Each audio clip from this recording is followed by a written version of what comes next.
Limited or its advertisers.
Good evening, ladies and gentlemen. Good evening to the listening public, the people here on the island of Nevis, those on our sister island of St. Kitts, those who are listening throughout the Caribbean. Good evening to our friends and family in the United States and Canada, those in the United Kingdom. Wherever you are this evening, if you're tuned in, welcome to another edition of On the Mark. I'm your host, Mark Brantley, and we're here this evening from 8 to 10 with something that we hope is of interest to you. This is Primetime Radio. This is talk, straight talk across the narrows. This is On the Mark. And I want to thank all of you who have tuned in regularly every week for the past decade and a half to listen to this show, and those of you who have taken it upon yourselves from time to time to participate in the show as well. This show is all about the people. This show is an opportunity for us to exchange views in a cordial and respectful way. We do not have to agree on everything. In fact, many times we don't agree on much. However, I always encourage us to disagree, but not to be disagreeable. And so in the show and on the show, we try our very best to have debate at a particular level. At some point during the show, we open the lines. And so those who want to participate by calling in can do so. And when they do so, and they want to have a conversation, they want to engage, then, of course, to have a conversation is a time when you speak, and then you allow me to speak, then you speak again, and we listen to each other. And we may not agree, as I've said, but that is the way that we have a conversation here. When you speak, I listen. And when I speak, you listen. And we hope through that process that we can assist in educating the population on issues. Certainly, sometimes we get it wrong. We get it dramatically wrong. Other times, we do get it right. And so we will continue to do our very best. Here at Von Radio, our motto is only the best can do. And certainly that is what we aim for, a very high standard that has been set by the station over all the years, and certainly that we have adopted as our own here on the Mark. So good evening to you wherever you are, and welcome to another edition of this show. I start this evening with the profoundly sad news that the body of the late great Vance Winkworth Amory, former Premier of Nevis, was repatriated today and would have arrived this afternoon to a full military honors reception at the RLB Airport, the Robert L. Bratcher Airport on St. Kitts. I was on hand together with most of my cabinet colleagues, certainly our deputy leader, the Honorable Alexis Jeffers, and deputy premier as well, the Honorable Eric Evelyn and the Honorable Spencer Brand. And we joined cabinet colleagues from St. Kitts and others, including members of the Parliament. Dr. Denzel Douglas was there, as well as Dr. Jeffrey Hanley, members on the opposition benches. And of course, I believe that all of the cabinet members were in attendance, with the exception of the Honorable Eugene Hamilton, who I gather is currently not on island. And so we were able to gather there at RLB and to receive the body of the late great Vance Emery. We were also able to greet his widow, Mrs. Vernie Emery, and to extend, of course, our continuing condolences to her and to the entire family. They would have come off the British Airways flight late this afternoon, and I was privileged to be on hand and honored to be on hand. It was a sad occasion, but I think the pomp and circumstance was well deserved, because Vance Emery's life was a life that was well lived. He made his contribution, he made his mark in an indelible way, and he would have contributed most significantly, of course, to the island of Nevis, the island of his birth, the place where he lived and where he contributed most, but also to our sister island of St. Kitts as well. I'm advised that the body will lie in state in St. Kitts for 2 days, and thereafter the body will come to Nevis, where it will also lie in state, with the intention then to have a state funeral at ETW Park in Nevis in short order. And so more details will be forthcoming, no doubt, but certainly we expect both at the federal level and at the level of the Nevis Island Administration to extend to the late great Vance Emery and to his family every possible accolade and every possible assistance in this very difficult time for not just the family, but for our island of Nevis as well.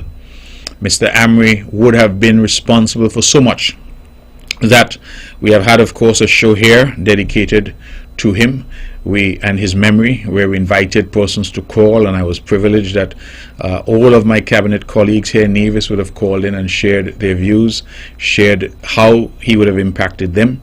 I was also privileged to convene and to invite the President of the House to convene a special sit-in of the Nevis Island Assembly, and we were privileged at that to have all the Prime Ministers who have served thus far, including our first Prime Minister, national hero, the Right Excellent and Right Honourable Dr. Sir Kennedy Simmons.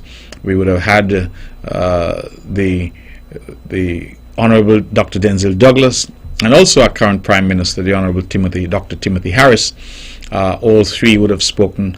We also would have invited the Honourable Joseph Parry, who, notwithstanding that he and Vance Emery were on opposing political sides, really were friends for a very long time and would have gone through high school and grammar school in St. Kitts and university in Barbados together at various points. And so I believe that of all the people that spoke, the Honourable Joseph Parry was in the best position, having lived a life where he knew Vance Emery from a very young age, to speak, and speak he did, about the relationship and certainly about memories that he would have had. We also would have invited the Honourable Jean Harris, Jean Nisbet. The Honourable Jean was, of course, the first female elected to the Nevis Island Assembly, and she acquitted herself with aplomb as always. Somebody who I know had an excellent relationship with Vance Emery. We'd have also invited who I like to call the historian, the Honourable Livingston Herbert, known to his friends as Kitty, and Kitty too would have spoken eloquently to the relationship that he would have enjoyed with the Honourable Vance Emery. Naturally, we couldn't invite everyone, but we certainly invited those dignitaries to come. People would have served with Mr. Emery, either federally or here locally. People would have been in his cabinet. And then, of course, we had presentations from the current members of the Nevis Island Assembly as well, and all paid glowing tribute. It is our intention to have those speeches catalogued and presented to Mrs. Emery on behalf of a grateful island for the service of her husband, and we thank the family for lending him to us for all these years. It is interesting to me that death really brings people together. It seems a strange thing to say, because death by its nature is the final goodbye, but it brings people who survive together. And as I looked across the packed house yesterday in the Nevis Island Assembly, I saw so many who had opposed Mr. Amri politically who had come and taken a seat. And I think that that speaks well to the respect that he had. Whether you liked him or not, whether you supported him or not, that he was respected. And I think that that is a valuable lesson for us all, that we conduct ourselves in such a way that whether people like us or not, at the end of the day, people can say with one breath that they respected us and they respected what we stood for. And so yesterday I was quite pleased that the Nevis Island administration was able to demonstrate in a very public way its appreciation, its deep appreciation for the service of the Honorable Vance Amory and the commitment that he has made to the people of Nevis. Today commenced a period of mourning, official mourning of 10 days, and many have been asking me, what does that mean? What does it entail? The short answer is I really don't know. I'm not going to sit here tonight and pretend I don't know what it entails, because we've never had such a period of mourning in our country before.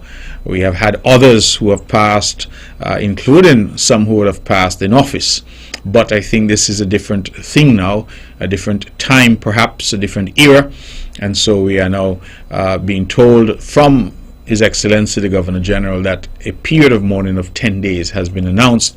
And so I believe that what it means for me is that we go about with the necessary reverence and we seek to remember the service and the contribution of Vance Amory over this period until, of course, we have a state service and he's laid to rest. Some have asked the question, does it mean that everything stops? Does it mean that we don't go to work? Does it mean that everything in the country grinds to a halt? And obviously it does not mean that. I think what it does mean, as I've said, is that we continue to remember him and to mourn him in our own hearts and to mourn him in our households, and certainly to ask God to comfort his wife and his family that survive him. The death of Mr. Amory came as a shock to many. Many of us, including myself, had no idea that he was even sick. And so for his death to have come upon him and upon us like this, almost like a thief in the night, we of course were caught unawares. And so again, as I have done and continue to do, I extend my own condolences to his wife, Mrs. Amory, and to his children, Adiola and Abena, to his siblings, specifically let me mention Meredith, although of course he has other siblings, but I know Meredith well and I know how close Meredith was to him. So I extend my condolences to them all, and as I like to say, to the whole of Nevis, because Vance claimed most of Nevis as his cousins, and so we extend our condolences to them all. It is a difficult day, and there are some difficult days that lie ahead, but God never promised that our days would not be difficult. He did promise, however, that he would not give us more than we can bear. And sometimes when our burden seems heaviest, it is a time when we should trust him and rely on him. You know, I'm reminded of the story, and I hope I get it right, that this person commented that their footsteps were seen in the sand, that they had God walking next to them, so they had two sets of footsteps, theirs and God's. And after a while, or at some occasions, they only saw one set of footsteps, and they complained. And they said, God, you have left my side on those occasions. And God responded and said, no, when you saw only one set of footsteps, that is the time that I carried you. And I believe that's an important lesson, that there are times when we must rely on God to carry us because we're not able to carry ourselves. And there's nothing wrong with that. In fact, it ought to be encouraged. And I encourage our people to have faith and to look on the likes of Vance Amory, not for whatever failings he might have had, because he was human just like us all, but to look on what he has accomplished with his life and what he has done. I have said publicly that Vance Amory's name has been called as excelling in so many different areas of human endeavor that he must be a few hundred years old. Most of us, if we are lucky, we will be known for one thing that we have done well. Somebody may say somebody is a good fisherman or is a good carpenter. But in relation to Vance, you hear he was an excellent teacher, he was an excellent headmaster, youngest ever at 28 years of age.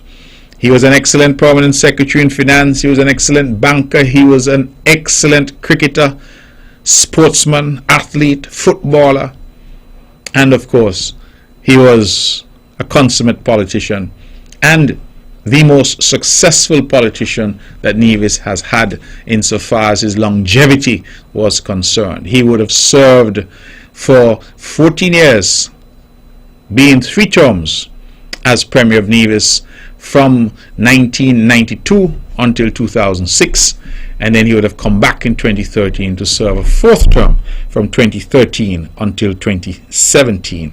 And when he left politics, he left on his own terms. He was the one who determined how he would leave, when he would leave, and we had a very orderly process, an orderly transition, no rancor, no difficulty, because it was as he would have had it. And so here I am today. Somebody said to me yesterday in jest that if it is that I have done badly as a politician and as a premier, people should blame Vance. And if it is that I have done well as a politician and as premier, people should praise Vance, because Vance is who brought me into politics, just as he brought the Honorable Alexis Jeffers into politics, just as he brought the Honorable Eric Evelyn into politics, just as he brought the Honorable Troy Liebert into politics, just as he brought the Honorable Hazel Brandy Williams into politics. In fact, every member of this cabinet of the Nevis Island administration was brought into politics by the Honorable Vance Amory. And that says something about him, that he had the vision to see persons that he, in his view, had some talent, some propensity to serve, and he would have brought them in. May we all be like that, and may we all be able to hand over in an orderly way as we transition from one generation to the next without rancor, without having a situation where there's any upset, but in an orderly way, because that is how it should go, passing the baton to the next generation and moving on. I have said so many times that we are here on this stage only for a short time. This stage called life, which is a most precarious stage, a stage that we ourselves do not understand, because it can be that we are on it one day and be gone the next. We can be on it one moment and be gone the next. That is the reality of life and this uncertainty called life. And so when we are on the stage, it behooves us to do the best that we can, but to remember that the stage does not belong to us, that it is God's stage, and He is the author of all things. He is the author of all things, and therefore it is He who determines how long we stay on the stage. He raises up kings and He also puts them down. And so if we recognize that we are but players on the stage of life, it behooves us to do the best that we can, but at all times to remember that we are occupying the stage only for a time, and only then to pass it on, if we are so lucky, to those who come after. It has been always my wish as Premier of Nevis, as political leader of the Concerned Citizens Movement, that I will exit the stage in an orderly way and transition to the next leader of this party, and hopefully the next leader of the island of Nevis. It will then be for the historians to judge as to whether my time on the stage was beneficial or otherwise. But I believe that that humility is important, because too many of us become consumed with staying on the stage, sometimes well past our sell-by date. Long after we should have exited the stage, we continue to cling on to the edges of the stage, holding on for dear life, when in fact it is our time to go. And that is the reason why I believe Vance Amory should be given so much credit, because at the end of the day he left the stage of politics and of leadership at the height of his power and popularity. At the height of his power and popularity. We know that he could not lose an election because the good people of St. George, Gingerland, have always been with him since 1987 when he entered politics. But he had his plan, and he executed his plan, and he made that transition on his terms. And I believe that that is an important lesson to us all. Ladies and gentlemen, today is Wednesday the 20th, and I know that the nation has been waiting, those at home and those abroad, to determine what happens in terms of the team unity government. Where do we go from here? We have had various claims made and counterclaims made in the public space. In the public square there have been many discussions. Our people are debating the issues as they ought to in a robust democracy. And I have heard criticisms leveled. I have heard advice from all quarters, some public and some private. Some have proclaimed that we should mash it up. Others have said, no, try to work things out. I want to say to you this evening that I worked very hard for team unity. I was one of the architects of team unity. Never mind, sometimes now people try to suggest that I contributed nothing. Sometimes one has to assist in writing one's own story. And so I will write my own story. I was one of the principal architects of team unity. I recognized at the time that the Labour Party, then led by Dr. Douglas, was making a foray into Nevis. They were aligning themselves most publicly with the Nevis Reformation Party.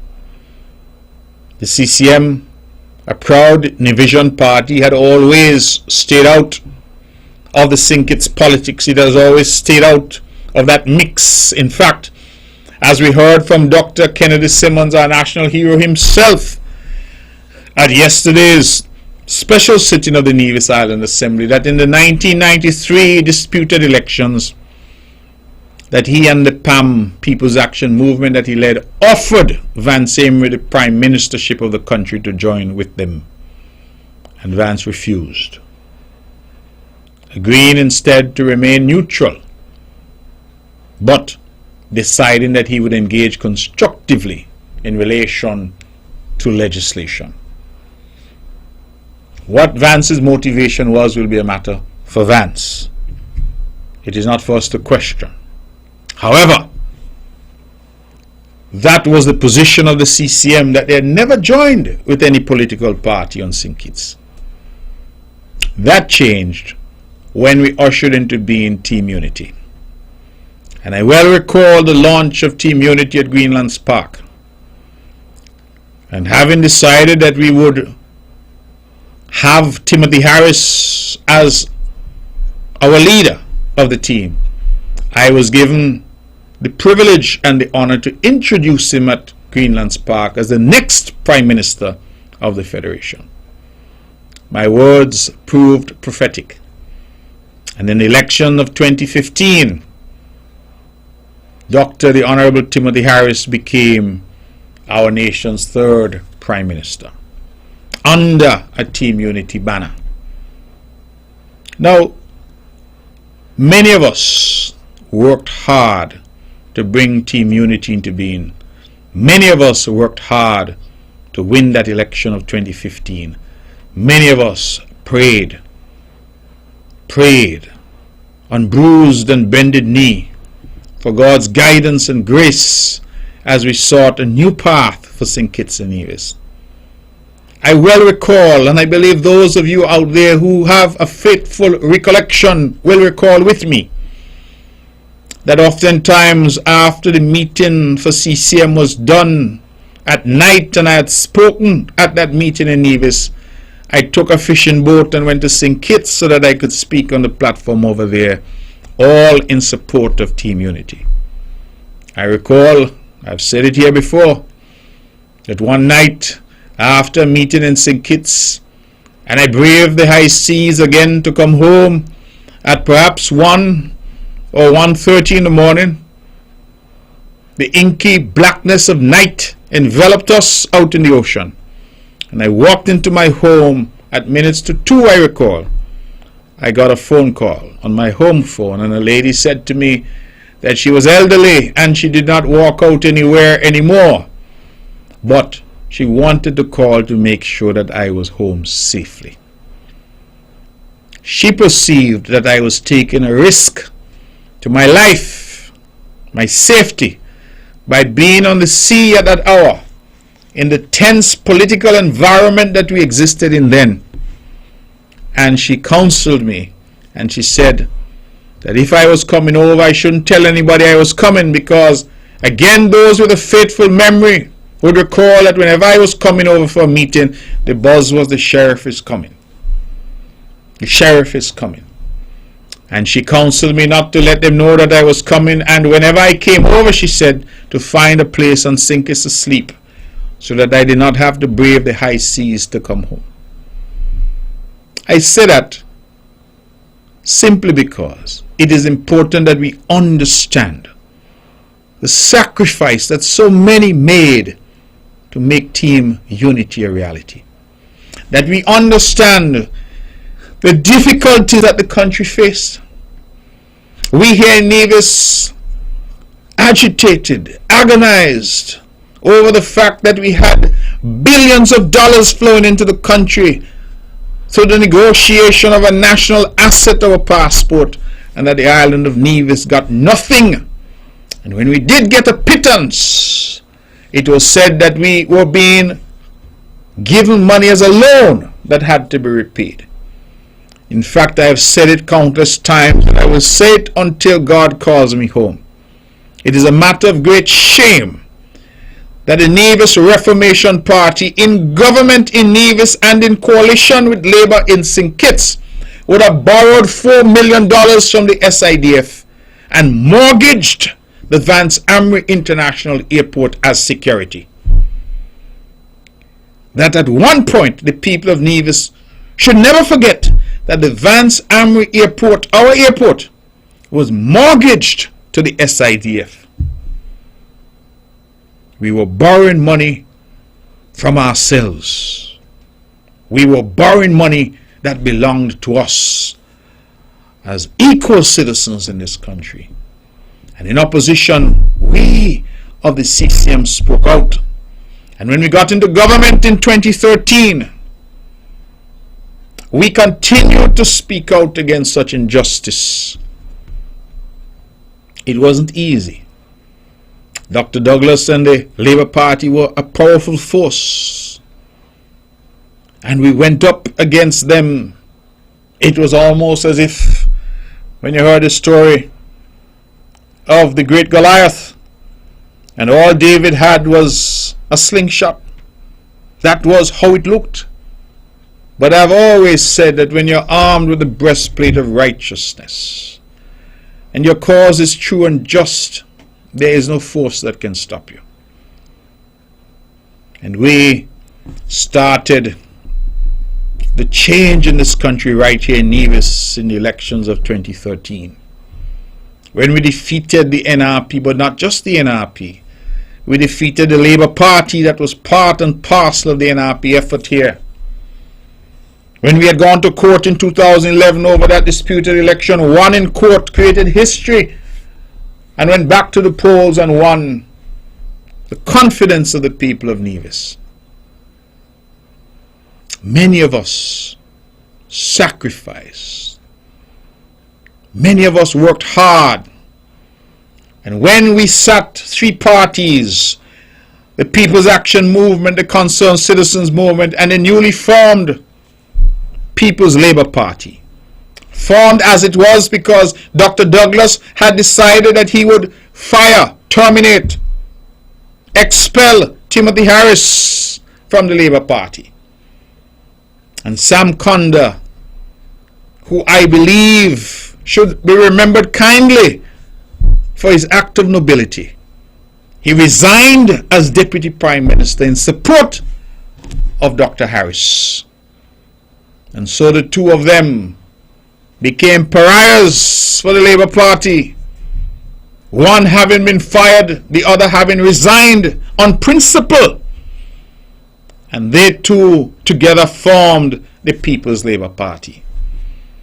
And these three political parties, Vance Emery, of blessed memory as leader of CCM, Sean Kenneth Richards as leader of PAM, and Dr. Timothy Sylvester Harris as leader of PLP, would have sat with their teams, and I,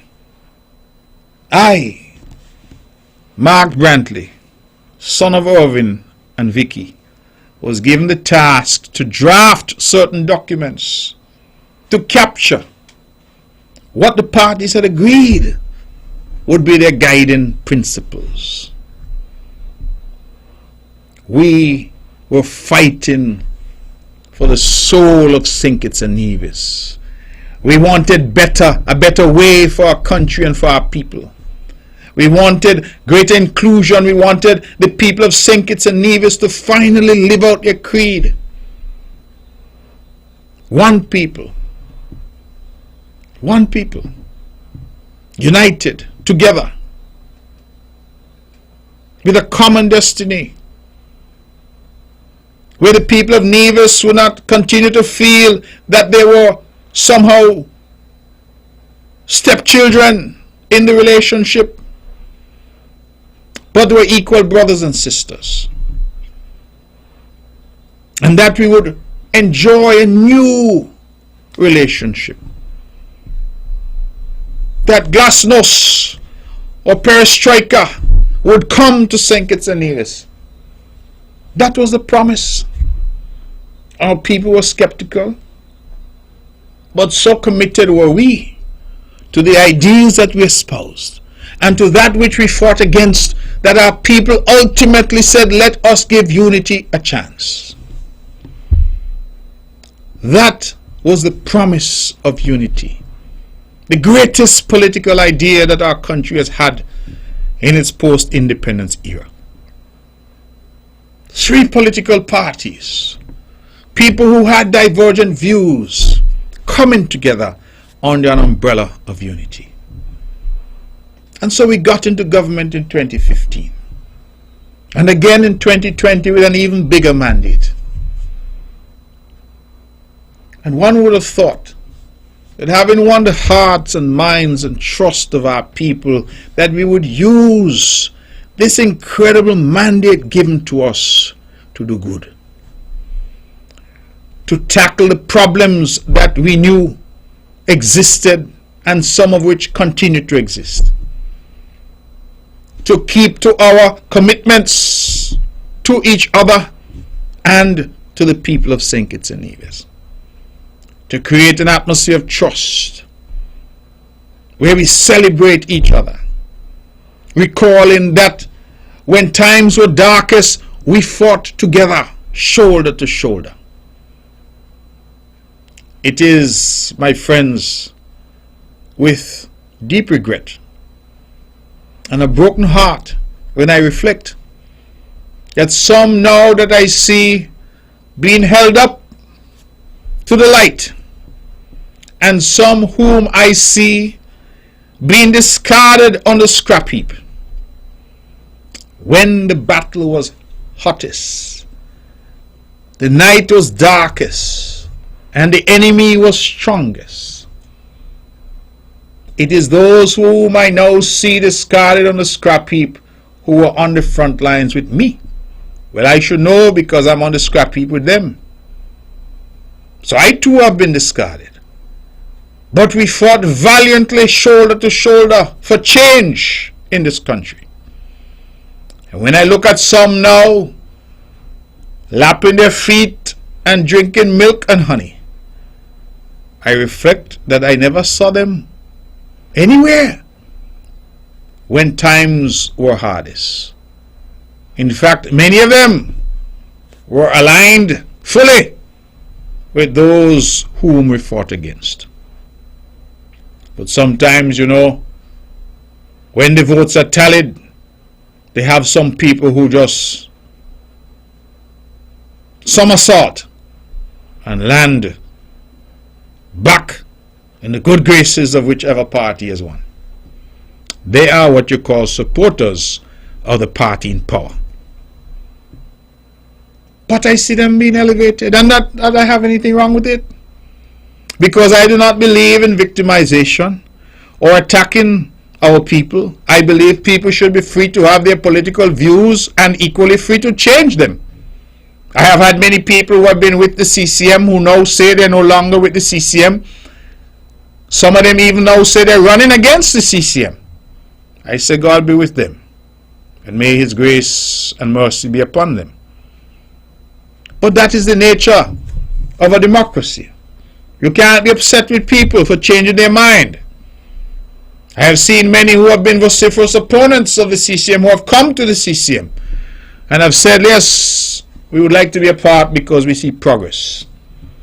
So that is not the point I'm seeking to make. The point I'm seeking to make is that unity promised us all that it would be a different dispensation. And I was reflecting on an interview that the Honorable Prime Minister gave during those days. An interview that he would have given in St. Vincent and the Grenadines. A program that he would have done there.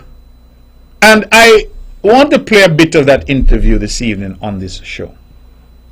I want to play a bit of the interview because I think it is important for us to recognize what we were fighting against and what we as a unity construct and as a people pledged should never ever reoccur in this country.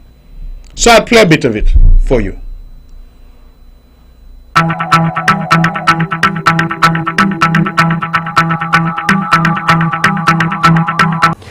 This is Unrendered, and we're in stage 2, the second section. My guest, Dr. Timothy Harris from St. Kitts Nevis. Dr. Harris, let's move right into the second section, telling us about the crisis and the genesis of this crisis. Where, when, and how did it begin? Well, this crisis basically, I would think, in the end, when historians take due note, would be recorded as a failure of leadership, and in particular, the autocratic, dictatorial approach to government and governance adopted by Denzil Douglas in the end brought us to where we are. I say that advisedly because I can recall that since the first term of the government, there was a need for special intervention, where we call them in our party circle retreats, where some of the critical players in the party saw a need to bring the party together to deal with what were emerging to be controversial issues and relationship problems which were being developed. And largely it grew out of a lack of appreciation. What was the role of the Prime Minister?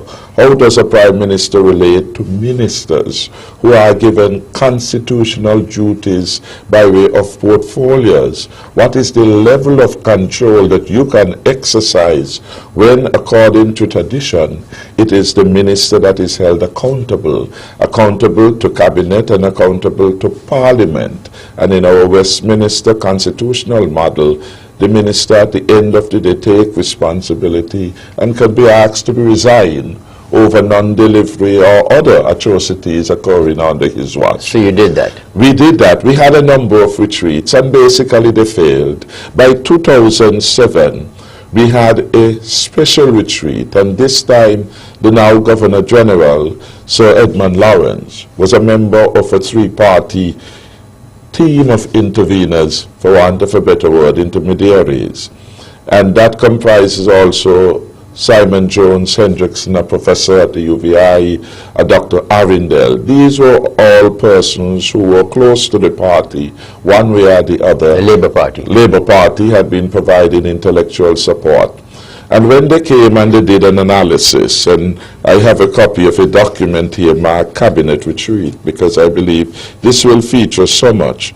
And they basically provided their intervention mechanism, and they outlined a number of things that were going wrong in the cabinet, from the allocation of portfolios, accountability to the electorate, the cabinet not functioning, the cabinet being used as a tool for rubber stamping of decisions that were being made elsewhere, the fact that the office of Deputy Prime Minister was not one which was respected or treated with respect, the fact that people felt marginalized, de-energized as a cabinet, and basically a litany of issues. But what is instructive was that they concluded in part that we had a dysfunctional cabinet.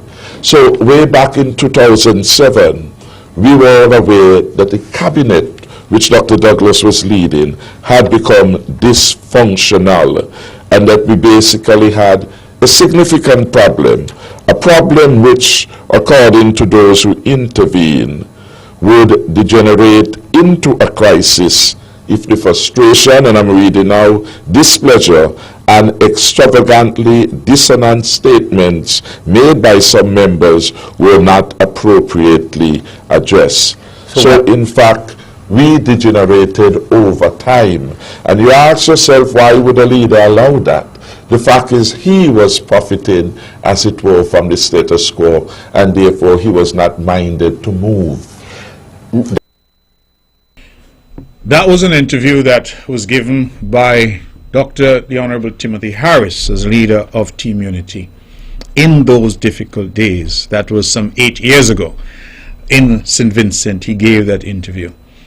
And it is instructive when one listens to what the concerns were at the time, the type of leadership that Dr. Harris described that we were fighting against in the country. The leadership that he said would use the cabinet in a way just to rubber stamp decisions taken elsewhere. The leadership that was opaque instead of transparent. The allocation of portfolios, interference with ministries, the concentration of power in the hands of the Prime Minister. How the Prime Minister would have undermined his colleagues in the cabinet. And I found what is most instructive about what Dr. Harris said in that interview was that it was a failure of leadership. A failure of leadership. And Dr. Douglas, whom we fought against politically, was leading a cabinet that was dysfunctional. His words, not mine. A cabinet that was dysfunctional. And he laid that squarely at the feet of the leader of that cabinet, Dr. Denzil Douglas. That was 8 years ago. We have now moved forward 8 years later. And the question that all of us must ask ourselves is, are we not hearing similar echoes now? And if we are hearing similar echoes now, that cabinet colleagues are being marginalized and undermined, that portfolio allocations has concentrated all the power in the hands of the Prime Minister, that people are being demoralized, and in my case, attack dogs have been set on me. Every time Mark Brantley is mentioned, I hear hoots and they come after me. Are we not seeing that the cabinet has become dysfunctional for those same reasons? And if it was the fault of Dr. Denzil Douglas as the leader of cabinet 8 years ago, whose fault is it now, I ask rhetorically? Because this is the reality. And a lot of us are going around trying to sugarcoat and trying to pretend. But that is the reality. And so people have asked of me, well, why it is that you have only now decided to say certain things in the public domain? And my answer has been, and I believe that those who are closest to me politically will hear me out and bear me out in this, because in many cases I've discussed my frustrations internally, but not sought to say anything publicly, because I had worked too hard for unity. I had invested too much time and energy in unity. I had persuaded too many to come to unity. To now go back to them to say that this most brilliant idea of bringing people together has been hijacked and has been derailed. That is the situation. Because when you have been there as one of the architects of a movement that promised so much, you don't want to do anything to destroy that. And when problems rear their head, you want to try and resolve them internally. But you are to say to me that after we campaigned so hard against what was in relation to CBI, billions pouring into the country and the people of Nevis being left out, that we are now part of a government and that same issue is still arising, and that the response from some in some quarters is to say to the people of Nevis, hush your mouth, because now you're getting a little something where you're bawl for. You never used to get nothing before. So if you never used to get nothing before, you now get some crumbs. Hush your mouth, you're ungrateful. And what eats out my Nevision heart is that there are Nevisions in Nevis who are supporting that type of rhetoric. Who are saying, to those of us who are saying, standing up and saying that this is wrong, their response is, hush your mouth. Look how much you get. And then to add insult to injury, they say to the government of Nevis, you must account for the crumbs that you have got, and say how it is that those crumbs have been consumed. But the lion's share that is in bank accounts in Bastia, there is no accounting for that, because according to some right here in Nevis, that is how it ought to be. But that is not what I went out and campaigned for. That is not what the good people of St. John's and St. Paul's, when they voted for me for. That is not what the good people of St. George, Gingerland, voted for Eric Evelyn for. That is not what the good people of St. Thomas's and St. James voted for Alexis Jeffers for. No, the people voted for what was promised to us and what we in turn promised to them. It's a fairly simple thing. And you know, a lot of things in this world can go a lot better if people learned to keep their promise. Their promises to each other, their promises to the people. A lot of things will go easy. If you and your partner decide this is how things are going to go, and you all stick to that, things go easy. It's when you start to depart from that you have problems. And as I listened to Dr. Harris 8 years ago, I said, as Yogi Berra used to say, it's deja vu all over again. Because the very things that he described, that we railed against and said ought not to happen, are the very things 8 years later that have reared their ugly head. And that is the reality of the situation. And I'm not going to pretend that it is not so. And so the Honorable Sean Richards and I, we could have succumbed to those who have been calling and agitating and saying, mash up unity, mash it up. Many of them have some personal issue with Dr. Harris. I can say tonight before God and man that I have no issue of a personal nature with Dr. Harris. None whatsoever. He has always said that he is the son of an Evision father and a Kittitian mother. And so half of him is Nevis. I have no personal issue whatsoever. I have lived a life where I have tried to be at peace with all men. And so this is not about any personality clash or personal issues. I can work with anyone once we have a principled approach and arrangement where your yea is your yea and your nay is your nay. I can work with you. I don't have to come to your house for dinner, and you don't have to come to my house for breakfast. We don't have to have a drink at Sunshine's, but we can work together if we have principle. And there is trust that when you say you're going to do something, you do it. When I say I'm going to do something, I do it. And so Sean Richards and I said, listen, let us not give in to emotion. Let us not give in to those who may have their own agenda to mash it up and broke up team unity because we work too hard to put it together. You hear what I mentioned about taking a fishing boat? A couple of fellows used to be with me.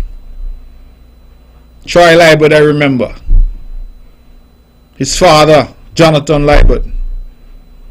Astro. Timothy Keynes. There were some people who went with us from time to time on that fishing boat to sink it.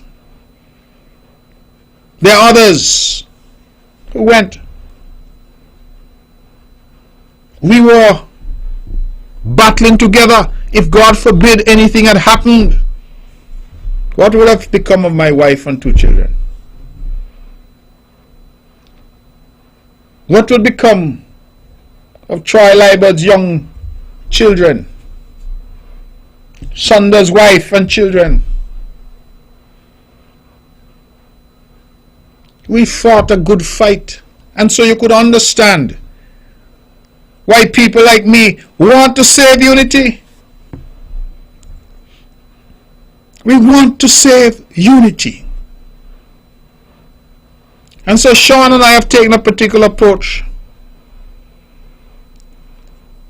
When the leader of unity, the Honorable Dr. Harris, our Prime Minister,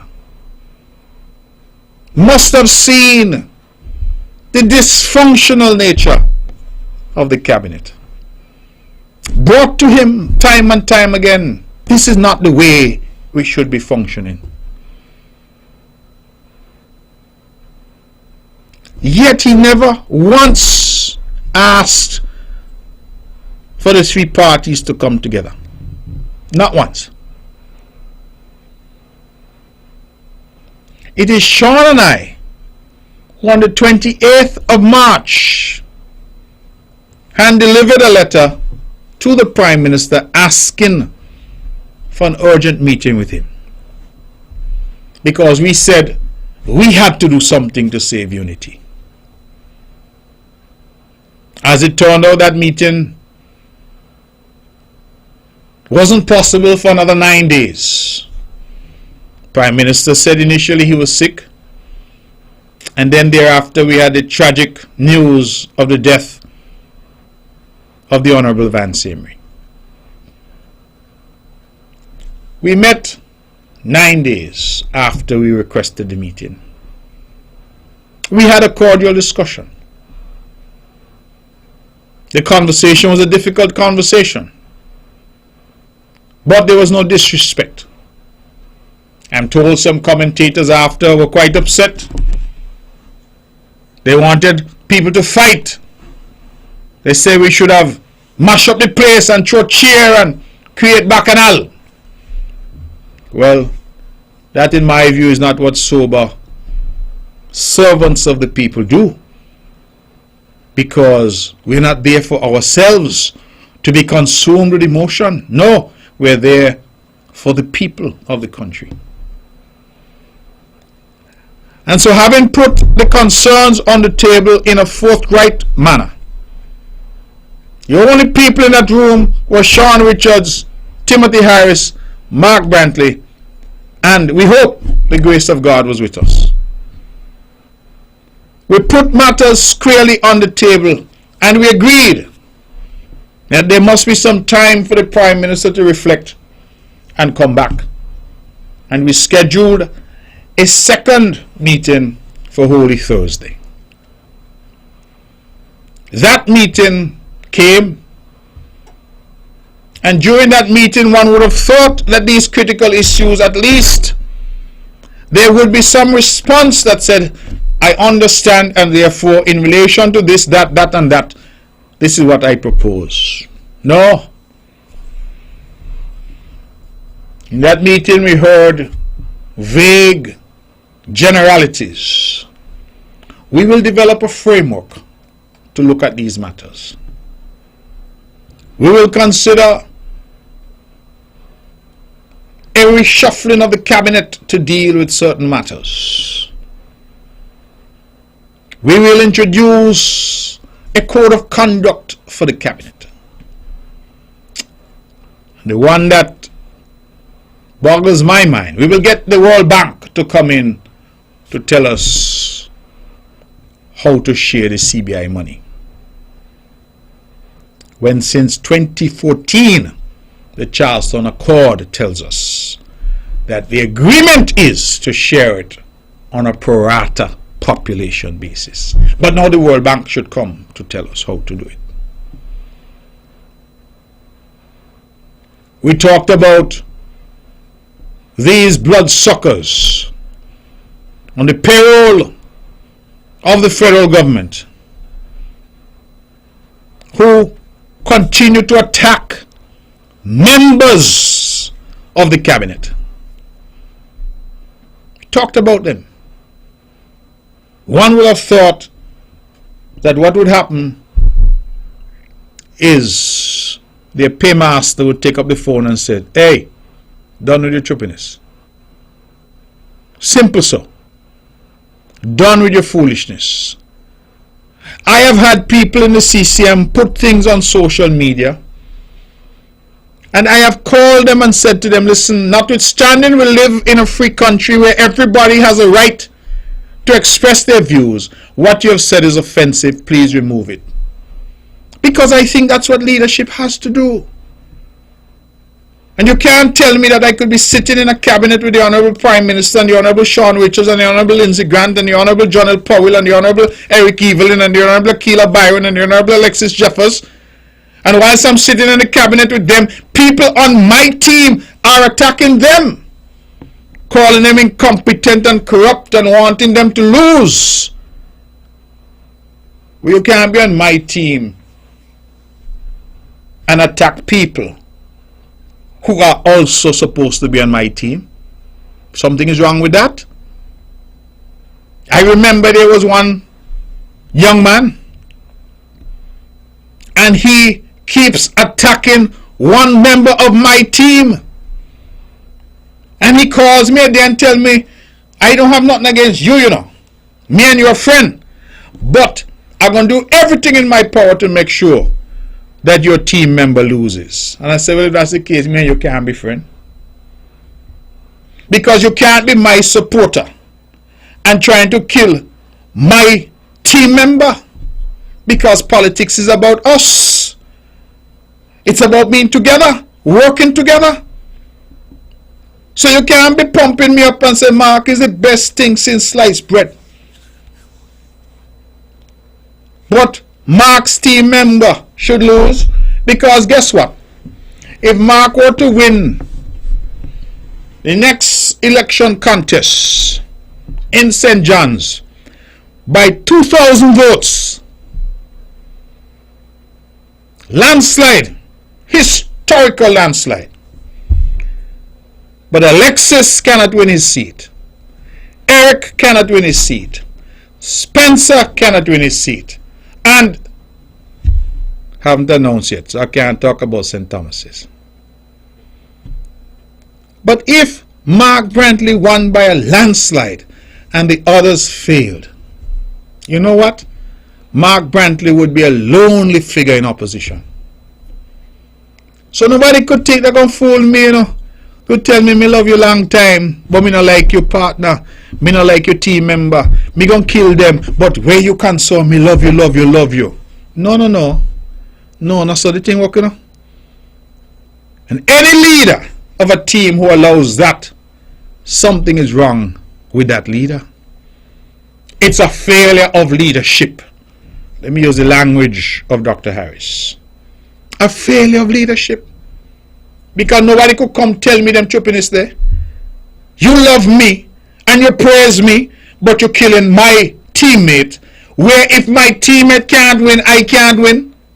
And if you don't understand that, then there's a problem. But you see, sometimes we are so consumed with self. We so want to earn the title of the big dog, the top dog, the 10 man in one, the big boss, that we lose sight of why we are here. You think we're here for us? No, we're here for you, the people. That's why we're here. And that is the difficulty. We lose sight. And we get these sycophantic people around who start to say, even when you're wrong, you're right. You know, some people are called me and I'm a ball snot.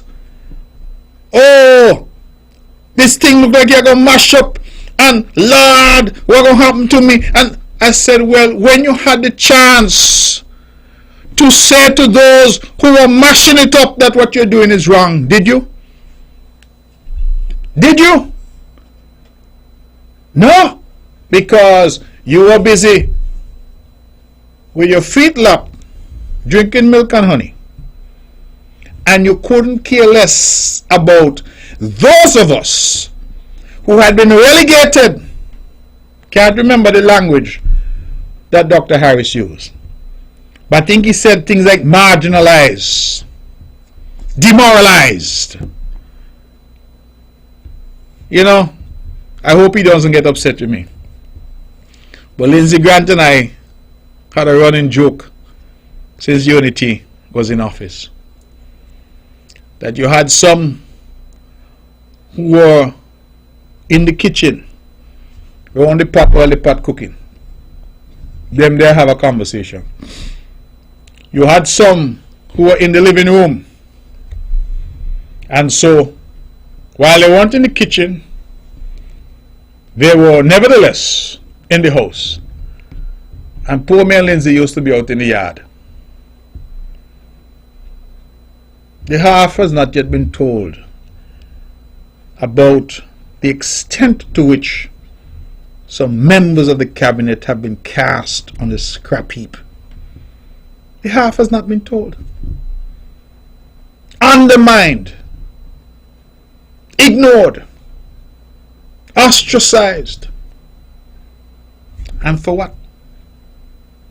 For what? I have lived long enough in this country to hear some in some quarters say that Mark Brantley contributed nothing to Team Unity. And I had to go on Google and YouTube, whatever it name, and pull up Greenland Spark.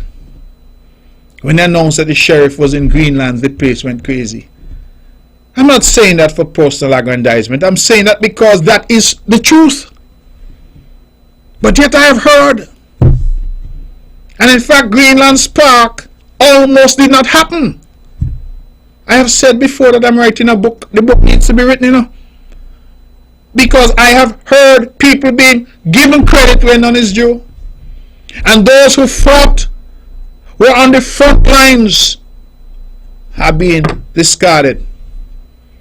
Because it is convenient now for some to seek to rewrite the history of unity.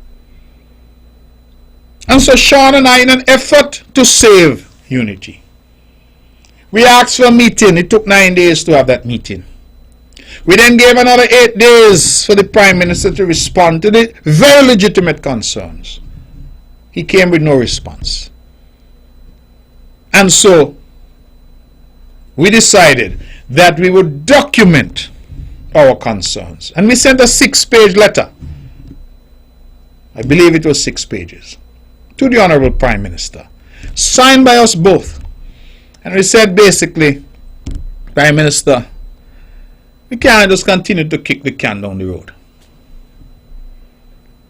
Let us come to a determination. And if you are equally committed to saving unity, these are the areas that require compromise. You hear the word I use? Compromise. You know the value of compromise?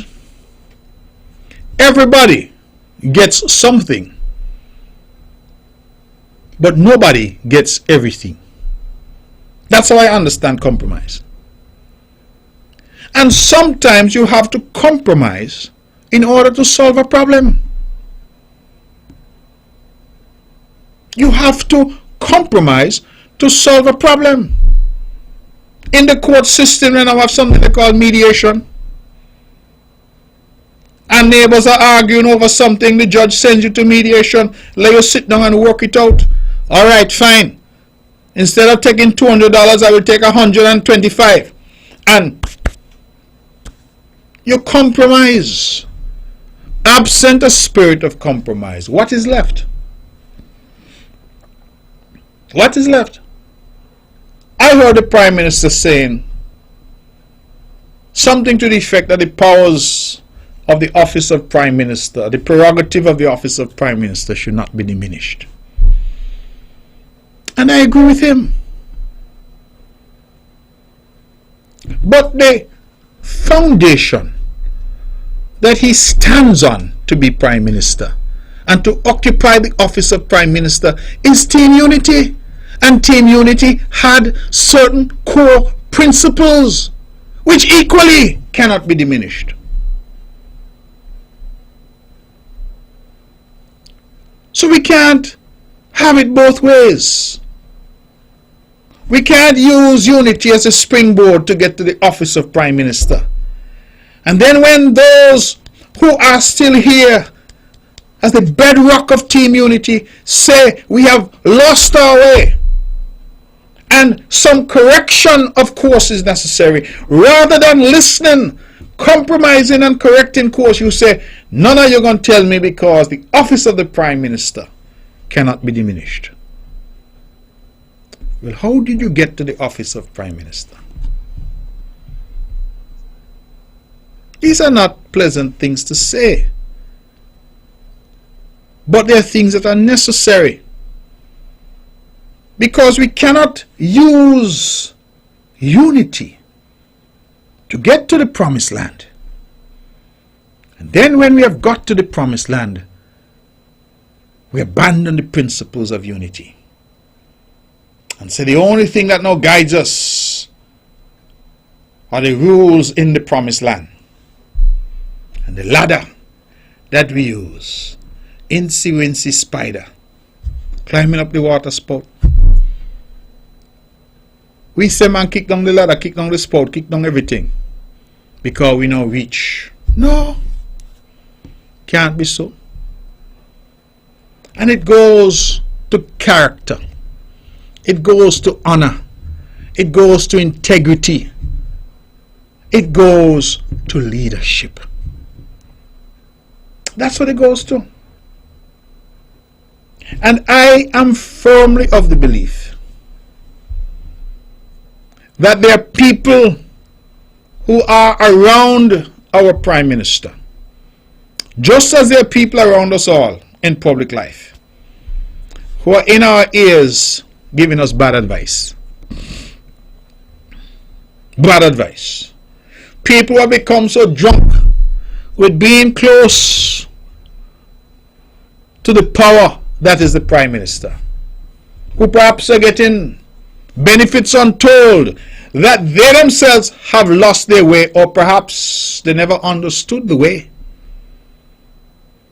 Because when I listen to the Honorable Prime Minister now speak as he spoke 8 years ago, so eloquently, so passionately about what was wrong and what Team Unity was committing to fix, something has gone demonstrably wrong. Something has gone wrong. And so I am here tonight to say that in the letter that we wrote, setting out our concerns on paper, saying to the Honorable Prime Minister and leader of PLP, if you want this Team Unity to survive as badly as Sean Richards of PAM and Mark Brantley of CCM wants it to survive, then this is what we are proposing needs to be done. And because we don't want the can kicked down the road yet again, we are setting Wednesday, the 20th of April 2022 as the deadline. And I just picked up my phone here. Those who are watching will see me on my phone. And the reason I picked up my phone is because I'm trying to check to make sure that no message has come in from the Prime Minister. I don't see a message, and so I believe I can safely conclude that at 9:11 p.m. we have had no response to our letter as yet. I say as yet because Wednesday the 20th ends at midnight. And I will keep hope alive until midnight that it is not only Sean and Pam, it is not only Mark and CCM, it is also Timothy and PLP that wants to save Team Unity. I shall keep hope alive until midnight, because that is when the 20th of April ends. Ladies and gentlemen, it is 14 minutes past the hour of 9 o'clock. I will open the lines because I believe that there are persons out there who may want to say something. And I will invite you to call in and to share your views, whatever they may be. You do not have to agree with me. I continue to maintain. But let us be respectful of each other. And let us most of all respect the people who are listening and the people who certainly I am seeking to serve. I heard one commentator, a clip that was sent to me this evening as I was making my way here, say that the people in Team Unity, the political parties and individuals, are fighting over power, they're fighting over money, they're fighting over position. And I say no. I believe we're fighting over principle. That is what we're fighting over, principle. Because where there are no principles, everything else collapses. Where there's no honor, no integrity, everything else collapses. Where there is no principle, there is no trust. And once trust is gone, everything else collapses. And so while others out there may seek to characterize or mischaracterize, I am very clear that my position and the position taken by the Honorable Sean Richards and the People's Action Movement, that taken by the Concerned Citizens Movement, is a principled position. A position which, if taken on board, can save Team Unity. It is not yet midnight, and so we keep hope alive. Let's go to the phones at 15 the hour and say good evening, you're on the mark. Miss Sheriff, good night. Good evening to you. Open confession is good for the soul. Yes. Philippians 4 verse 13 and 14. I can do all things through Christ, which strengthened me.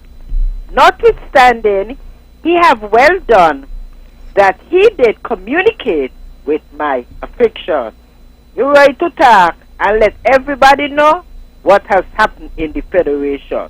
And I like you, nursery rhyme, Wincy Spider. Good night. May God continue to bless you. Bless all of us. And good night again. Thank you, my dear. Thank you for the scripture. Numbers again. I'm going straight back to the phone. Good evening. You're on the mark. Good night. May God continue. Hello? Hey, good evening, one again here. You're on the air. Go ahead, please. Turn your radio down. Mark. The sheriff. Yes, you're on the air. Go ahead. Okay, great.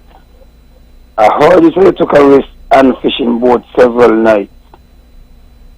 But I did not took a risk several nights. I took risk in the afternoon. I journeyed on the party boat. And anybody who could recall going up on the party boat, right by Nevis Pier, the boat almost get broken. And I can't believe that myself, as you say, fight so hard for unity. And now today, this is how we suffer. Some people don't like me because I'm very plain. Me stand for principle. I have nothing totally against the Prime Minister. Absolutely nothing, let me make it clear. But if I give in to his rhetoric, I will be giving in to my principle, where I will be diminishing my principle standard. Me can't do it. And I hope other persons would think wise and don't. Because rightfully, we kill politically. We kill Dr. Douglas politically about his behavior. So why should we now accept this one? It should not be. Have a good night. Thank you very much for that. And again, we're keeping hope alive.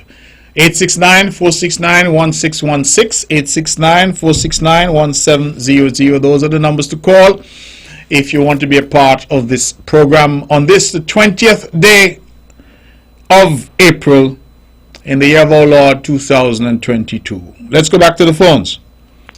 Good evening, you're on the mark.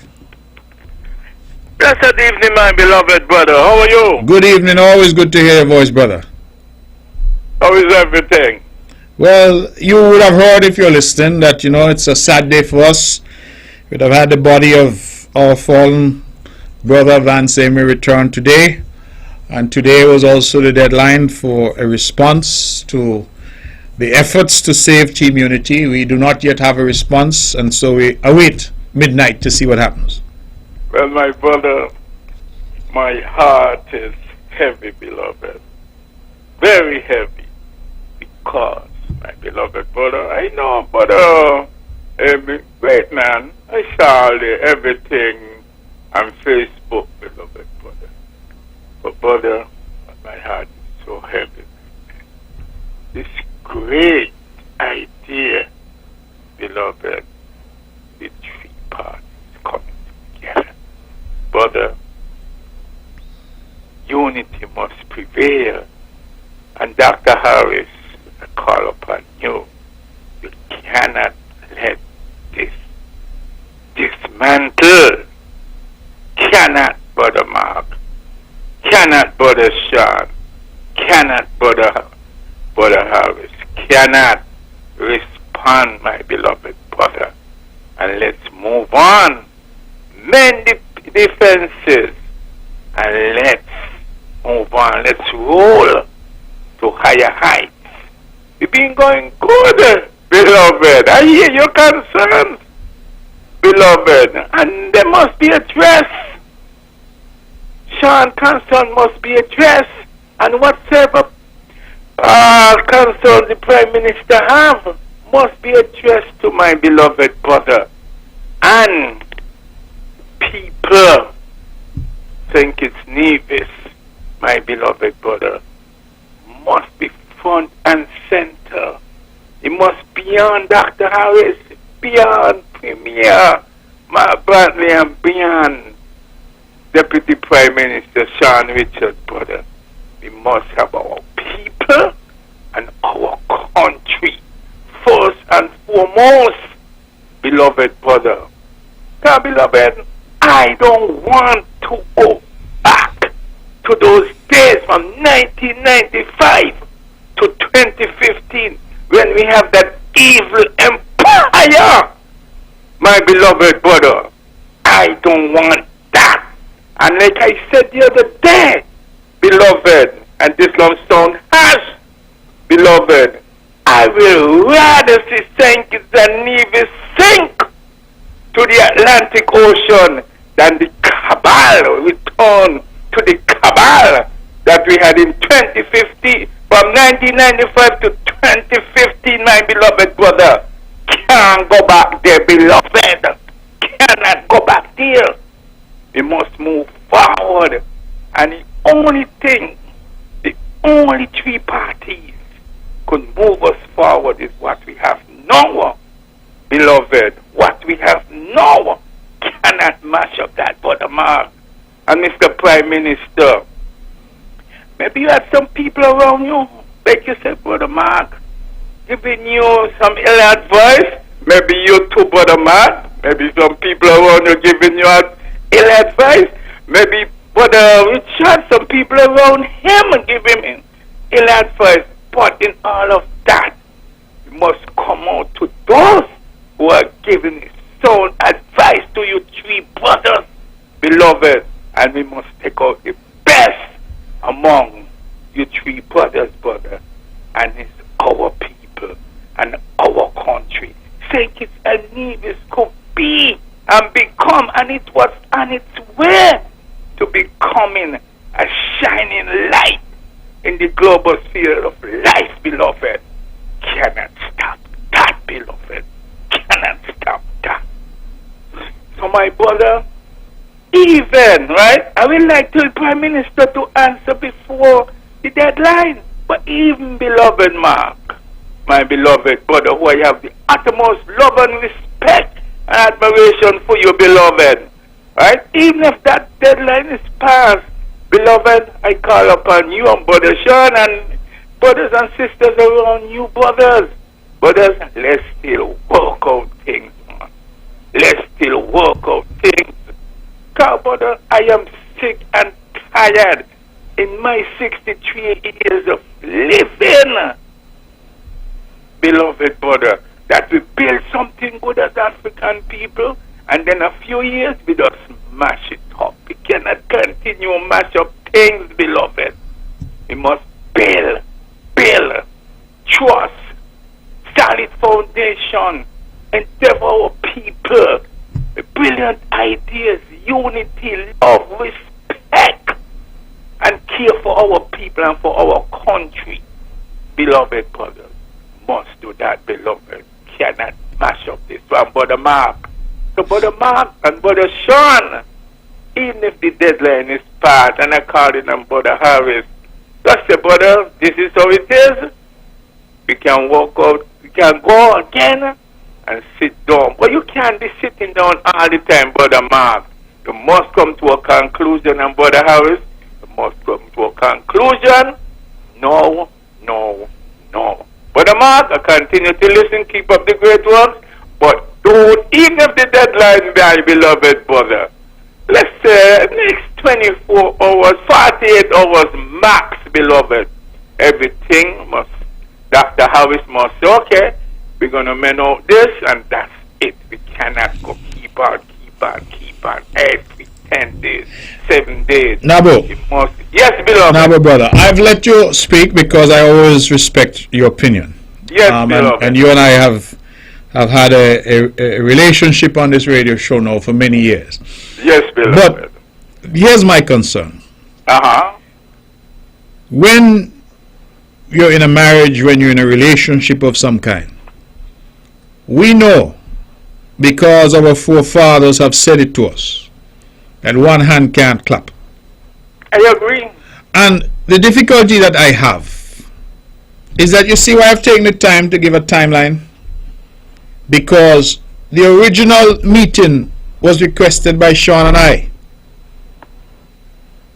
Now, I would have thought that since the problems were so obvious and had burst into the public domain, that the Prime Minister would have said, fellas, no, come, let me sit down. He did not do that. So we took the initiative because we want to save Team Unity. And we said to him, can we sit down? On the 28th of March, we didn't in fact sit until the 6th of April. On the 6th of April, we sat, we laid out our concerns. He needed time to consider naturally, and we came back on the 14th, Holy Thursday. Not even one issue was any compromise either arrived at or suggested. We left that meeting. Nothing, no movement. And we then said, you know what, let us document something now. And set a further deadline of the 20th of April for a response. Thus far, at 9:24, it looks like, on the clock here. I'm sorry, 9:26. There was a bit of a glare. Forgive me. There is still no response. So, given that factual matrix, Nabu, what does one do now? Because you cannot solve a problem unless the parties are willing and interested in solving the problem. If it is that some parties want to solve the problem and others refuse, because as the Prime Minister said, he will not diminish the office of the Prime Minister. Well, in my view, the greatest thing that we must now serve is not the office of the Prime Minister, it's the people of the country. I agree with you 100%, beloved. So I am not concerned about diminishing this office or diminishing that office. I am concerned how to preserve the stability in the country. Make sure that all the things that you have spoken of and the gains that have been made, that they are not derailed. How do we ensure that? And the only way we can ensure that is for people of goodwill to come to the table and say, listen, I agree that this is a problem, let us fix it. I agree that that is a problem, let us fix it. This is what you've asked, let us resolve that. Because some of these issues are well within our capacity. You know what is happening here, Nabu, and I'm going to tell it the way I see it. I'm not saying that I'm right. But you know what is happening here? Ego and arrogance are what we see at work. People are saying nobody gonna tell me what to do. I will do what I want to do. And you have people in your ear. You see them saying bad advisors that I spoke about? And you're right, I have them. Everybody has them. But it is for you whether you listen to them.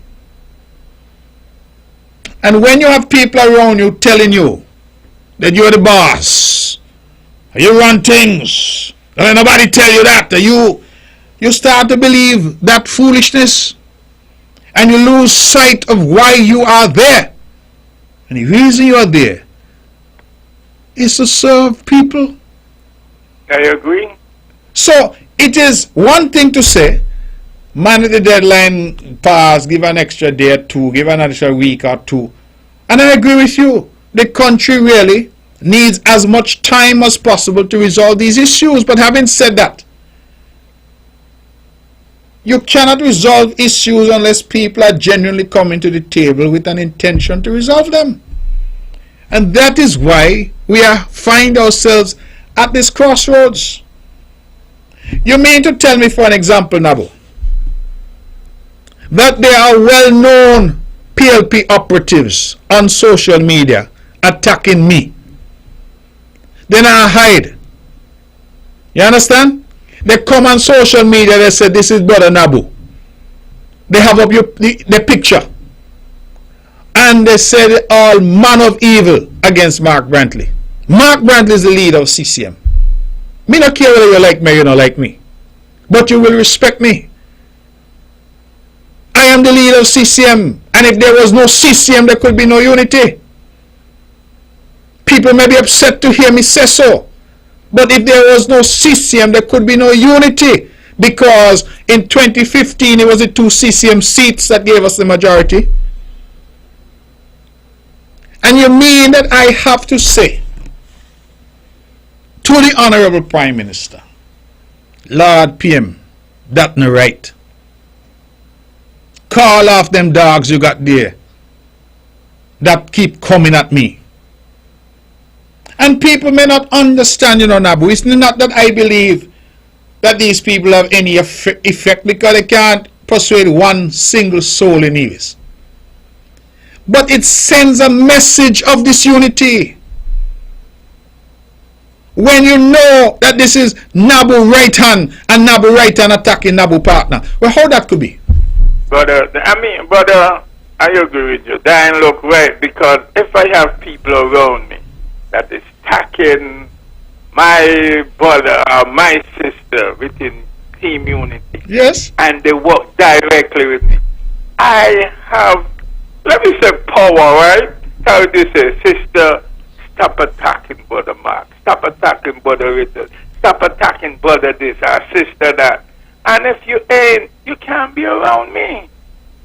I agree with you with that. And that should be coming from you also, Brother Mark, and from Brother Richard also. It's fear you and Brother Harris. You know, so go ahead, brother. No, I'm telling you, I totally agree with you. I totally agree with you.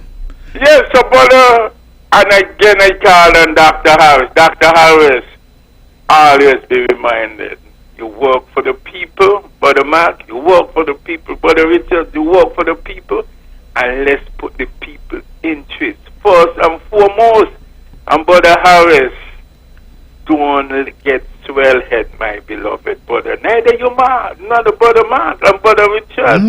Just sit down, man, and iron out this thing. 48 hours.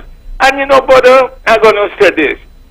I love the Prime Minister. I support the Prime Minister. But Mr. Prime Minister, by not answering to these two brothers' concerns, beloved, you're being very disrespectful. And like I said, you still have some time, but what drives Sunday until 11:59?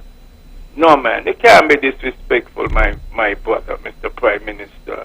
Answer the brothers in the interest of unity and in the interest country above self and for our country, our people. I know you're a good man, Mr. Prime Minister. You have demonstrated that. You love poor people, financially poor people. And Brother Harris, do the right thing, man. Do the right thing. You should not be in here. You should have done answer these two brothers, man. Answer them, Mr. Prime Minister, in the interest, and let's continue the great work. Brother Mark, I know someone else wants to listen, but, brother, like I say in closing, give him, even if he responds today, tonight, give him 48 hours more, and don't go beyond 48 hours, my beloved brother. Don't. And that goes to Brother Richards too. The brother continue to listen. Let unity prevail, and let's not mash up this again. Brother, continue to listen. Keep up the great work. Pan-Africanism and Paris. Well, not my beloved brother. All right, thank you very much. And that was Nabu. We had a long run with Nabu, but I thought what he was saying was important. Let's go back to the phones. Good evening. You're on the mark. Hello? Hello, good evening. How are you? I'm well, thank you. You're on the mark. We're hearing you loud and clear. So, what I have to say this evening is to know the good from the bad. Study a man or a woman's history of action, not really their record of their intention. As a leader, I would say not or no to corruption. And he who is courageous enough to take risks will accomplish a lot in life. And for you, Honorable Premier, you are one of our leaders. And for our leaders, they are the ones who should inspire us to also be what we can be. And you have proven that. And it's always supposed to be country above self. You are an amazing leader. Continue to do the good work and just take care of SKN. Have a pleasant evening.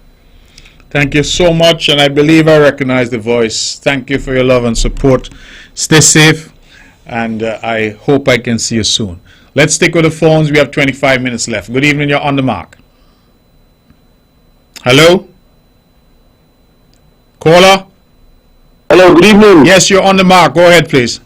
It's interesting to listen to all the callers tonight. You remember when Timothy Harris threw Sam Conda at the party? Why did you say anything, Mark? Sam Conda was the glue to the party. And all of you sit down there and look at Timothy Harris destroy Sam Conda and said nothing. God don't sleep, Mark. For the longest while I've been telling you so. You listen to Patches chastising people, disrespecting people last year during the COVID. You said nothing. Now you're coming bawling the Patches attacking you. God don't sleep. You know the nation wants tomorrow? Every single one to get out of government. That is our ultimatum. Just look how you give Timothy one, we give you one. We don't need you no more. We need fresh election and you get out of parliament. I have no respect for the citizens of this country. Have a good night. All right. Well, thank you for your contribution, caller. And whilst I hear your view, you're right. That is why there are elections. And you might recall that the last two elections, you didn't do so well. So the people will have an opportunity, as they do in every election, and you will call and call till the cows come home. But it seems to me that if you have been agitating as much as you have been agitating, for as long as you've been agitating, and you're not having any effect because the results keep going against you, then it might be time for you to find a new exercise, a new outlet for your energies, because clearly politics is not working out for you. Let me go back to the phones and try to take some more calls. Good evening, you're on the mark. Tim, good night. How you doing? My brother, it is good to hear you. I am well. Listen, I have a couple of comments to make. First of all, I was sorely disappointed with the Prime Minister's indication that, you know, we need to get the World Bank to come in and tell us how to divide the money on a pro rata basis. I think that is an elementary and introductory exercise. And I think that's an insult to the intelligence of the people of the Federation, because we have more than enough qualified people here who can do that. And if it weren't necessary all along, how come it is necessary at this point? Secondly, I haven't seen any indication whatsoever that the Prime Minister is serious about trying to work this thing out. I have seen none. I am very satisfied that you've done all that you could do in terms of trying to work this out, and to date, that hasn't happened. But as you've employed the campaign slogan of the Reverend Jesse Jackson when he said, "Keep hope alive," and all we can do is keep hope alive. But we cannot continue waiting and waiting, whether it's another hour, 24 hours, 48 hours. You've done all that you can do to work this out, and you have not gotten the support that is required. And I firmly remain, if you can resolve, you resolve, because sometimes you have to make sacrifices. And it is quite interesting that this has all come to a head around Easter time, and of course Easter is a time of sacrifices. And I fully support you, and I'm still hoping myself that before midnight tonight we can hear something from the Prime Minister. But you have my full support, and I stand by you, and I respect you. You fight for me, because if this works out, it's going to work out for the entire population of Nevis. You're not doing it for yourself, and so I support you, and I can only hope and beg and wish that more divisions would understand your position and stand together in solidarity with the fight for Nevis. Well, thank you, my brother. I am really appreciative of that, and I have known you a lifetime, And I know that you are a serious thinker, and for you to pick up the phone and call tonight with your views, believe me, it means a lot to me. It is 20 minutes to the hour of 10 o'clock. We're taking your calls right here on the mark, 869-469-1616 and 869-469-1700. Let's go back to the phones. Good evening, you're on the mark. Hello? Hello? Yes, you're on the mark. Could you take the radio off, please? Yes, hello? Hello? Caller, are you there? Yes, I'm here. Could you go ahead, please? I'm saying the clause 1110 in the Constitution outlines clearly the sharing of revenue agreement. You're saying to the people that we should supersede the Constitution, which is break the supreme law, and adhere to the Charlestown Accord, which is not a legal agreement. I am saying, as the leader of Nevis, you have not demonstrated to the division that you can build the Nevis Island economy.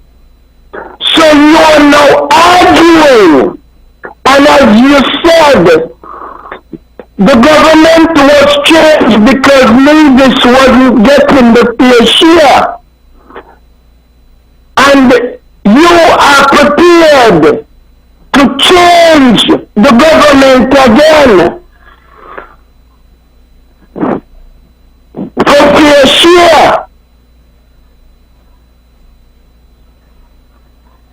You and Sean have demonstrated to us that you all are crybabies and not fit to govern St. Kitts Nevis. If you call an election, you are going to lose. You will be on the opposition benches. The people, we are going again, and I'm going to tell you what happened. How you got it and how you think it wasn't so. We going with one St. Kitts government. We have formed 6 in St. Kitts. You will be out of it. You have yet 3 more years in your second term, and you start less than halfway to show the people that money is your issue. You said you did not change the government because of the people benefits and policies and programs being denied these people, but you wasn't getting your fair share. And actually you had nothing to do with it. It was Van Summary who you are now disrespecting with this argument that you're keeping up. Have a good night. Okay, caller, thank you. As I said, we are sure that we invite all shades of public opinion. You say that if elections are called, I will be in opposition. You might be right, but I may not be alone in opposition. There may be others there with me. And you say that St. Kitts is going to have a government. Well, you might be right as well. But it doesn't change the principle, caller. And I always marvel at people who say to Nevis that we must somehow find ways up here to earn and good economy. But St. Kitts' economy is based on one thing: citizenship by investment, which involves the negotiation of a joint asset, the St. Kitts Nevis passport. But anytime anybody in Nevis say that we must get an equitable share based on a pro rata population basis, people like yourself jump up and start to cuss, because you say it's greed. Why is it greed? Why is it greed? And if it is greed in Nevis to demand that we get an equitable share, how come it is not greed in Bastia to keep the lion's share for itself? This type of commentary, caller, that you're brought to the table is part of the problem that we face. Because there's an undercurrent to what you're saying, that we somehow in the island of Nevis must hush our mouth, take what you get, and shut your mouth. Hear what you say, you're going to form a government in St. Kitts, so you don't want the Nevis people in the government. That's basically what you're saying. It betrays the age-old foolish mentality. And I believe it is time that we get rid of that. It is high time that we get rid of that. You say this is an argument about money. It is not for the people. Who the money is for, caller? It is certainly not for me, because none going into my bank account. When I, as the Premier of Nevis, or for that matter any leader in Nevis, stands up and demands what is right and just for the people of Nevis, we're not saying write a check to Mark Brantley. We're saying that the resources should come, which will allow the government in Nevis to provide for the people of Nevis, just as the government in Bastia is providing for you. And there's nothing wrong with that. But as I said, it betrays a horrible misunderstanding of how this country should work. And a lot of you holding on to some foolish notion from yesteryear. I done till I them days they're done. So I really don't care how passionate you feel about what you have to say, because neither you or anybody else is going to deter me and the CCM from standing up for the people of Nevis. So if that makes me unfit, then so be it. If that puts me in opposition, then so be it. And I don't know what qualifies you to lecture me and tell me what is disrespectful to Vance Amory. Because Vance was a fighter for Nevis too. And I believe that if we are to honor Vance Amory and his legacy, we will honor the document, the Charleston Accord, that he signed. And so when you come now and talk about 1110 and Charleston Accord can't supersede Constitution, I wish you had engaged your mind before you engage your lips. Because had you engaged your mind first, it would have said to you, sir, the Charleston Accord was signed in 2014 by three men, Timothy Harris, Sean Richards, and Vance Amory. So are you saying that these three men did not know there was a constitution since 1983 which had a clause 110? Of course they knew. And so what the Charleston Accord did was three men, leaders of three political parties, coming together in a team unity construct, made commitments to each other and to the people of St. Kitts and Nevis, fully well knowing what 113 provides. 113 speaks to revenue, tax and VAT and all revenue. The Charleston Accord spoke to CBI. So caller, there is really a level of disingenuous argument that you've advanced tonight. Because as the old people in Nevis will say, you're really trying to fool somebody, you know. You're really trying to fool somebody. The Trinis would say this is what they call mama guy. But let me tell you something, yeah? I born on Henley Park, grew up in Brownie. That'll be hard to fool. A lot of them better than you have tried to fool me. Be very hard to fool. So no call in this radio station with them bogus argument there and think that you are fooling anybody. All you're doing is spouting the old-time rhetoric that the people of Nevis are less than and therefore should be content with whatever crumbs they get and hush them out. They may not hush me out because my passport says St. Kitts and Nevis. I'm a citizen of this country, and every Nevisian is entitled to the full fruits of his or her citizenship. Every boy and girl is entitled. And if you don't like it, go swim, go Booby Island. Let's go back to the phones. It's 10 minutes to the hour. Good evening, you're on the mark. Yes, Mark, how are you? I am well, thank you. I just want to say something, man. Sure, go ahead. What's going on? I'm so disappointed, man. I was so believing you on. What's really going on? What do you mean, what's going on? You haven't been listening?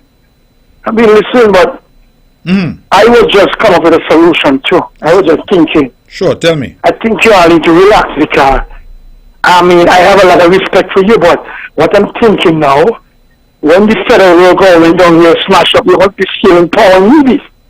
And we're going to be down here struggling and you're going to still have a lot of power. So you think this is thinking now, so caller, you think time for you all to succeed and get your own passport and make your own money. Caller, let me ask you something. Yes. Let me ask you something. So you think all that you have heard, you think this is just about power? That's what you think it is? It's confusion, man. I also love the unity setup, but this thing going too far now. Well, caller, if it's going too far, caller, let me ask you something. Yes. If it's going too far, who's to bring it back? All of you. Okay.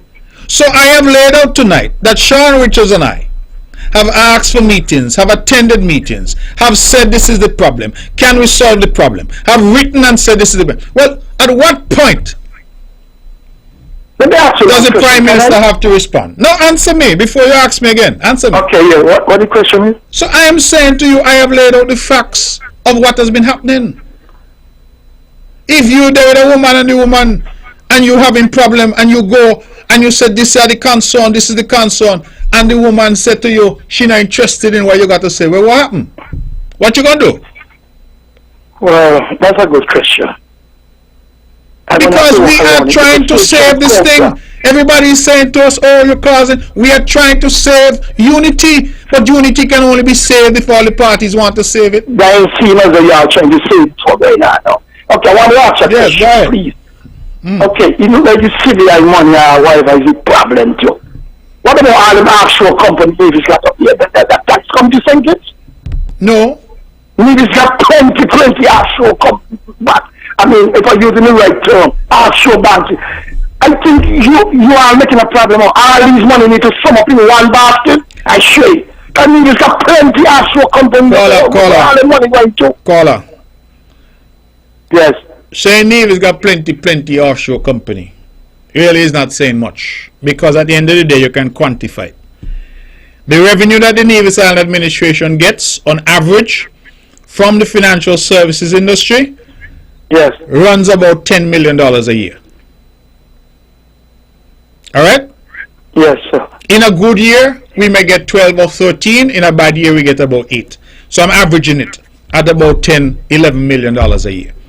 So this is no secret. So when we're talking and we're talking revenue, you want to talk about VAT, we want to talk about corporate tax, we want to talk about all those things, then that's fine. Let's have that conversation. Because a lot of companies like Digicel and Flow and all of them who making money in Nevis pay all their tax in St. Kitts. So we could have that conversation. I'm simply saying that the issue that confronted us prior to 2015 when Unity was formed, for Nevis it was the fact that billions of dollars were flowing into Bastia through the SIDF and Nevis wasn't getting any. That was the issue. Okay, let me ask you a question. Suppose you all mash up this concept of labor going now, what gonna you all don't get money? That's what you prefer? If I prefer, just suppose listen, this unity match up. Listen to me, election labor going, you get money? Caller, listen to me. I expect that any government will look out for all the people in the country. It should. That is what I expect.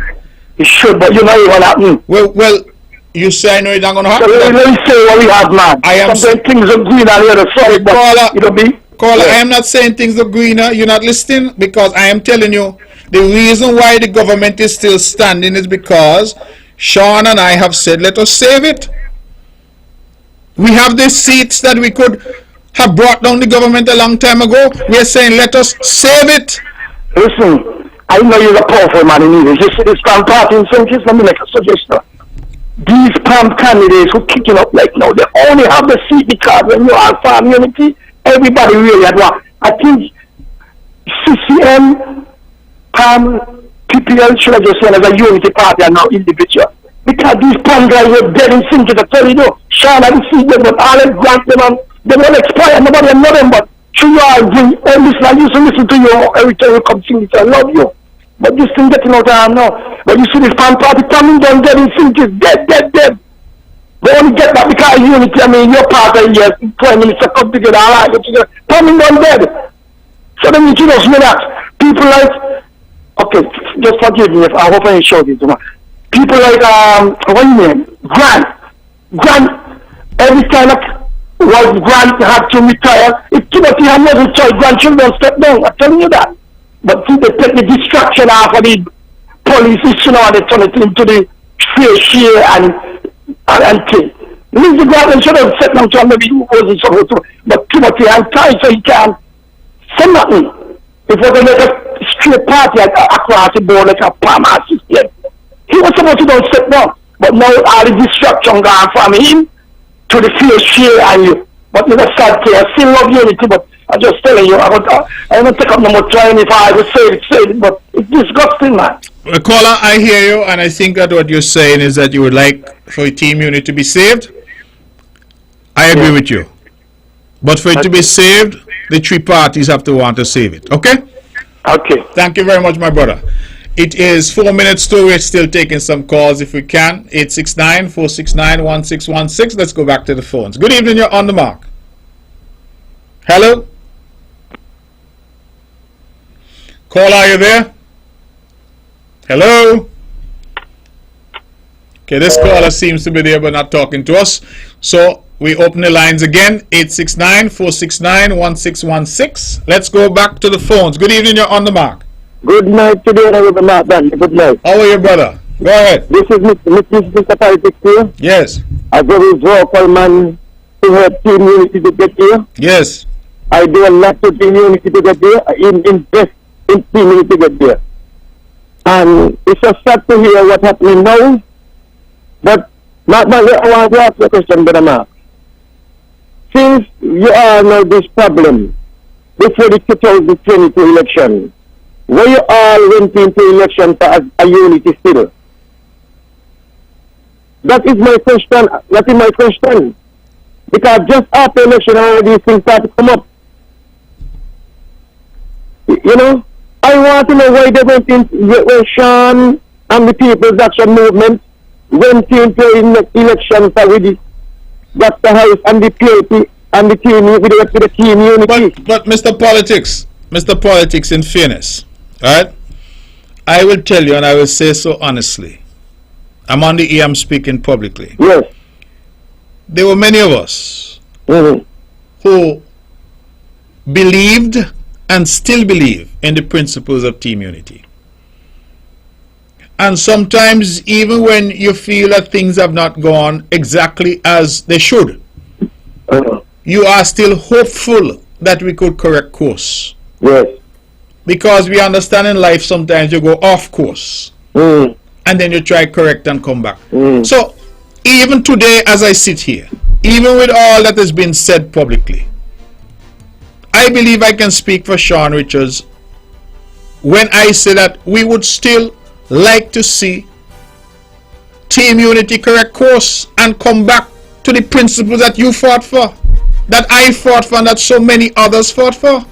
Yeah, but let me tell you something, right? It's not about you, it's not about that Harris, it's not about Sean. It's about the people, the electorate, the people who elect the Team Unity government. I agree. A lot of people strongly believe in Dr. Harris because what he has done since he got there as a leader, and things are going well.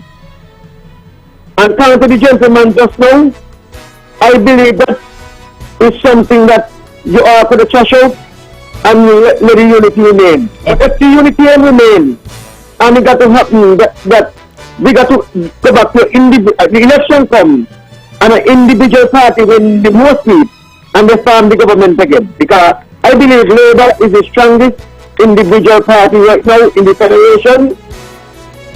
Because I believe with Tom.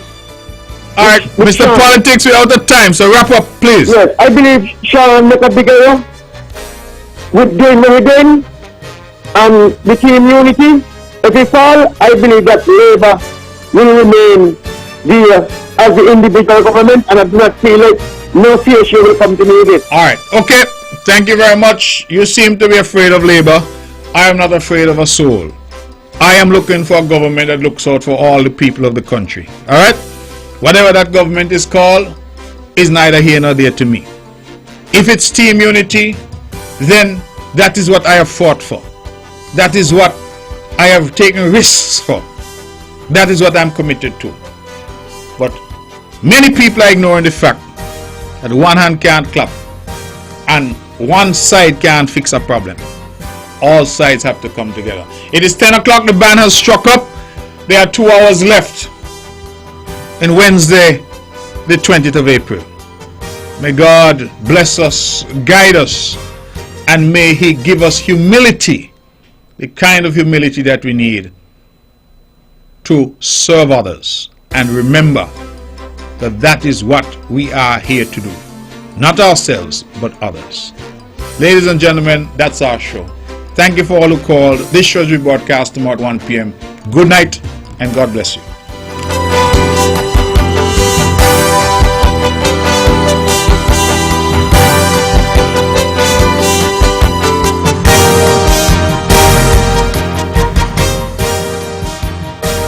were solely those of the participants and do not necessarily reflect the views of the Nevis Broadcasting Company Limited or its advertisers.